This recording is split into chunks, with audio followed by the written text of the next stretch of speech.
ریشم کے راستے، ایک نئی تاریخ۔ ہمیں ہمیشہ یہی سکھایا گیا ہے کہ دنیا کی تاریخ یورپ سے شروع ہوئی، لیکن کیا آپ جانتے ہیں کہ اصل تہذیب، علم اور ترقی کا مرکز مشرق تھا؟ ریشم کے راستے جو چین سے یورپ تک جاتے تھے، صرف تجارت کے نہیں بلکہ علم، مذاہب، ثقافت اور نظریات کے پل تھے۔ اسلامی دنیا بغداد سے قرطبہ تک دنیا کو طب، فلکیات، ریاضی اور فلسفے کا علم دے رہی تھی، جب یورپ ابھی اندھیروں میں تھا۔ پھر یورپ نے سمندری راستے نکالے، نو آبادیاں بنائیں اور مشرقی دنیا کو لوٹ کر خود کو طاقتور بنایا۔ مگر اس ترقی کی قیمت مشرق نے ادا کی، خون، غلامی اور تباہی کی صورت میں۔ مگر آج ایک بار پھر مشرق، چین، انڈیا، ایران اور خلیجی ممالک دنیا کی سیاست اور معیشت کا مرکز بنتے جا رہے ہیں۔ دی سلک روڈ ہمیں یاد دلاتی ہے کہ اصل تاریخ وہ ہے جو ہم نے کبھی پڑھی ہی نہیں، مشرق کی تہذیب کی، ریشم کے راستوں کی۔ تاریخ کو نئے زاویے سے دیکھیں۔ ریشم کے راستے کیا تھے؟ یہ ایک زبردست تحقیقی کاوش ہے جو دنیا کی تاریخ کو مشرقی زاویے سے دیکھنے کی کوشش کرتی ہے۔ عموماً تاریخ مغرب یعنی یورپ کے نقطہ نظر سے لکھی جاتی ہے، لیکن اس کتاب میں مصنف نے یہ دکھایا ہے کہ اصل طاقت، دولت، علم اور تہذیب کا مرکز دراصل مشرق، خاص طور پہ وسطی ایشیا، ایران، عرب دنیا، ہندوستان اور چین رہا ہے۔ اس کتاب کے 6 اہم موضوع ہیں۔ پہلا ہے ریشم کے راستے یعنی سلک روڈ کیا تھے؟ ریشم کے راستے قدیم تجارتی راستے تھے جو چین سے یورپ تک پھیلے ہوئے تھے۔ ان راستوں سے نہ صرف مال، تجارت ہوتا تھا بلکہ خیالات، مذاہب، فلسفے، علم اور ثقافتیں بھی منتقل ہوتی تھی۔ پھر دوسرا موضوع ہے مشرق کا عروج۔ مصنف کے مطابق دنیا کی تاریخ کا مرکز طویل عرصے تک مشرق میں تھا۔ بغداد، سمرقند، بخارا اور دہلی جیسے شہر علم، فلسفے، سائنس اور دولت کے مراکز تھے۔ تیسرا موضوع ہے اسلامی دنیا کا کردار۔ کتاب میں اسلام کے ابتدائی دور، عباسی خلافت اور مسلم سائنسدانوں، فلسفہ اور تاجروں کے اہم کردار کو خوبصورتی سے اجاگر کیا تھا۔ یہ دکھایا گیا ہے کہ یورپ کی رینیسانس دراصل اسلامی دنیا سے سیکھے گئے علم و فن کا نتیجہ تھی۔ چوتھا موضوع ہے یورپ کی پیش قدمی۔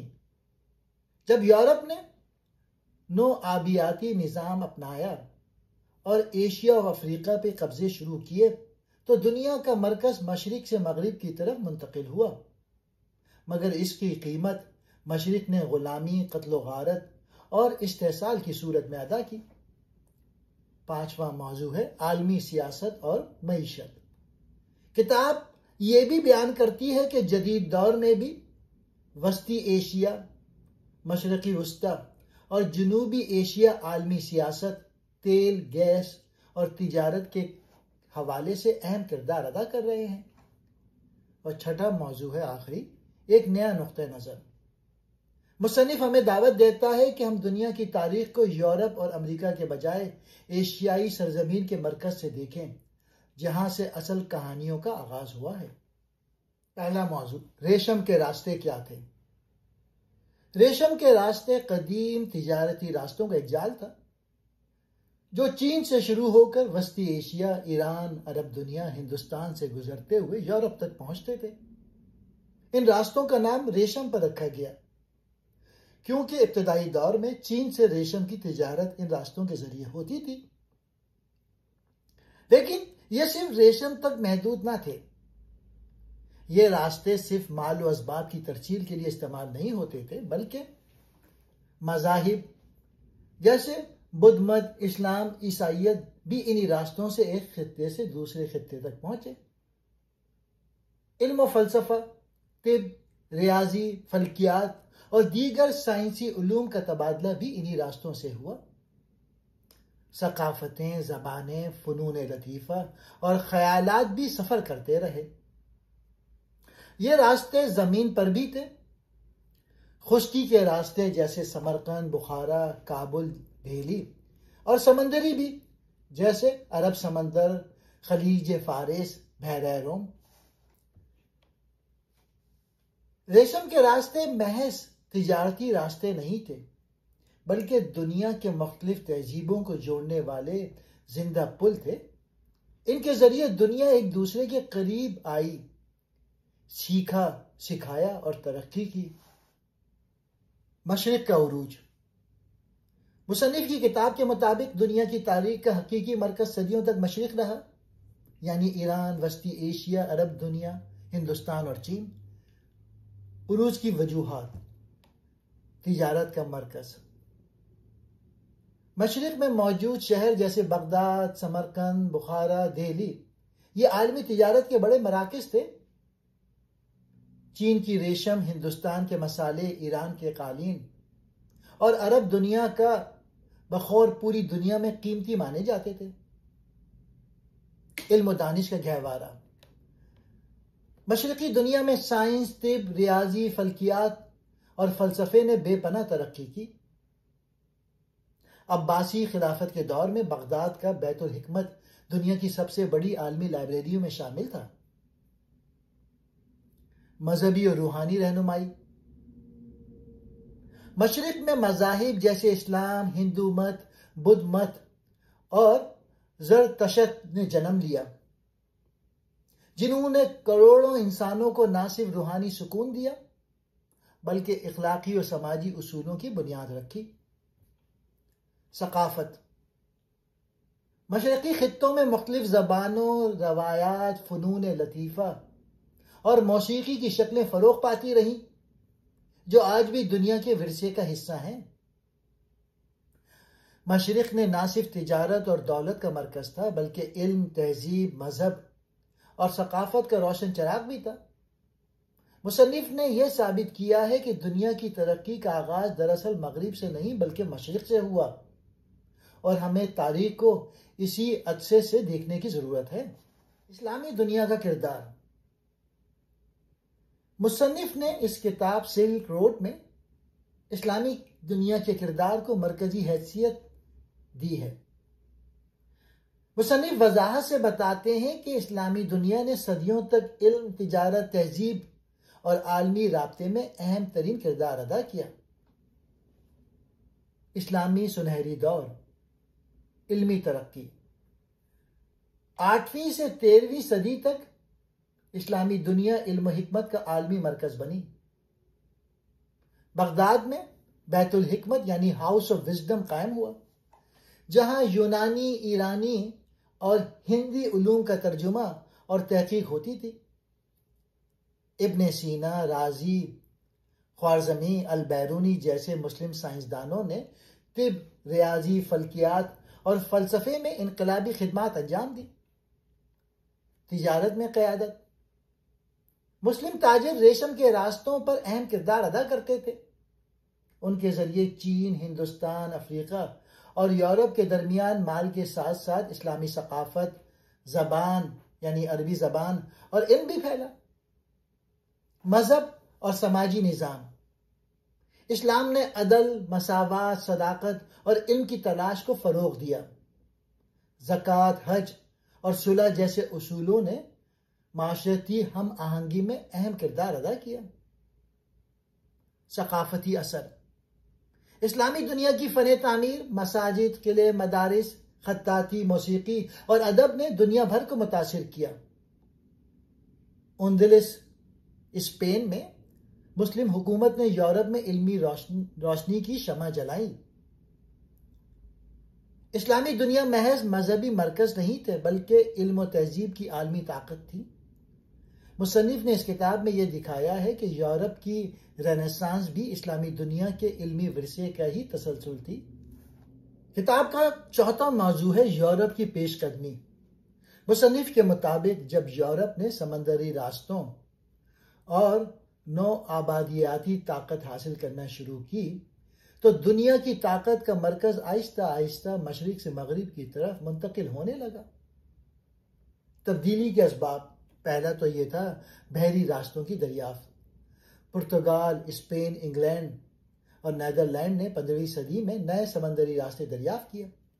اب وہ وسطی ایشیا اور اسلامی دنیا کو نظر انداز کر کے براہ راست ایشیا اور امریکہ تک پہنچنے لگے۔ نو آبادیاتی نظام، یورپی طاقتوں نے ایشیا، افریقہ اور امریکہ میں نو آبادیاں قائم کی، مقامی لوگوں کو غلام بنایا، وسائل لوٹے اور اپنی زبان، ثقافت اور مذہب مسلط کیا۔ مشرق کا زوال، اسلامی دنیا اور وسطی ایشیا ریاستیں اندرونی خلفشار حملوں اور مغربی مداخلت کی وجہ سے کمزور ہو گئیں۔ تجارت کے پرانے راستے غیر مؤثر ہو گئے اور ریشم کے روایتی راستے پس منظر میں چلے گئے۔ استحصال کی قیمت،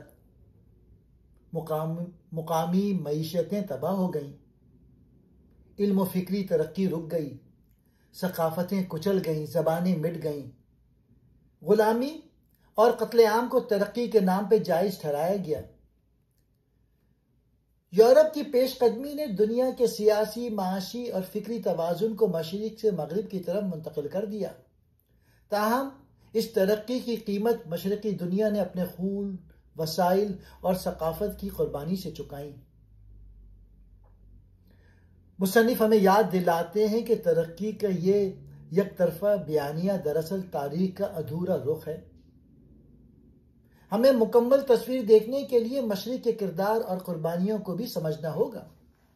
کتاب کا 5واں موضوع ہے عالمی سیاست اور معیشت۔ مصنف کی کتاب دا سلک روڈ کے مطابق اگرچہ طاقت کا مرکز ماضی میں مشرق سے مغرب کی طرف منتقل ہو گیا تھا، لیکن آج کی دنیا میں بھی مشرقی خطے، خصوصاً ریشم کے راستے سے جڑے علاقے، عالمی سیاست اور معیشت میں فیصلہ کن کردار ادا کر رہے ہیں۔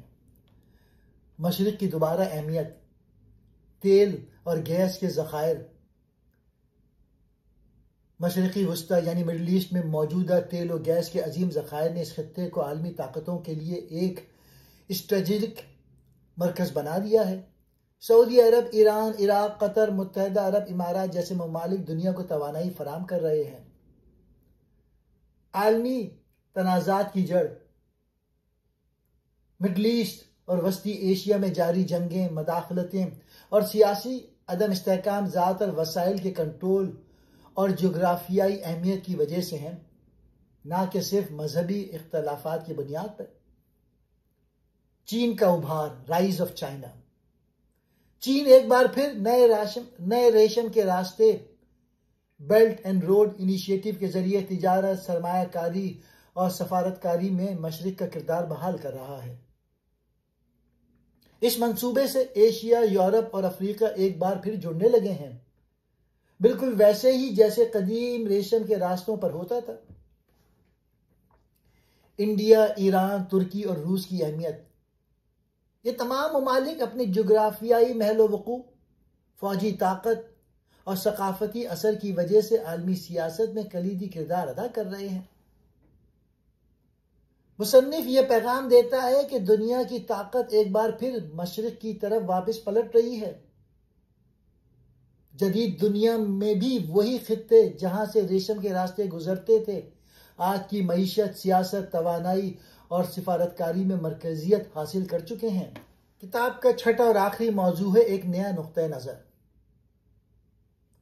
مصنف کی کتاب کا سب سے طاقتور پیغام یہ ہے کہ ہمیں دنیا کی تاریخ کو صرف مغربی عینک سے دیکھنے کے بجائے ایک نیا، متوازن اور مشرقی نقطۂ نظر اختیار کرنا چاہیے۔ روایتی تاریخ کا مسئلہ، عام طور پہ اسکولوں، یونیورسٹیوں اور میڈیا میں دنیا کی تاریخ ایسے پیش کی جاتی ہے جیسے تہذیب و ترقی کا آغاز یورپ سے ہوا ہو۔ یونان، روم، یورپ کا رینیسانس، صنعتی انقلاب اور امریکہ کو ہی تاریخ کے مرکزی کردار بنا دیا گیا ہے۔ مشرق، افریقہ، اسلامی دنیا، چین، ہندوستان، ان سب کے کردار کو یا تو نظر انداز کر دیا جاتا ہے یا ثانوی حیثیت دی جاتی ہے۔ مصنف کا متبادل زاویہ۔ دنیا کی ترقی میں مشرق کی ہزاروں سالہ خدمات، قربانیاں، ان کو مرکزی اہمیت دینی چاہیے۔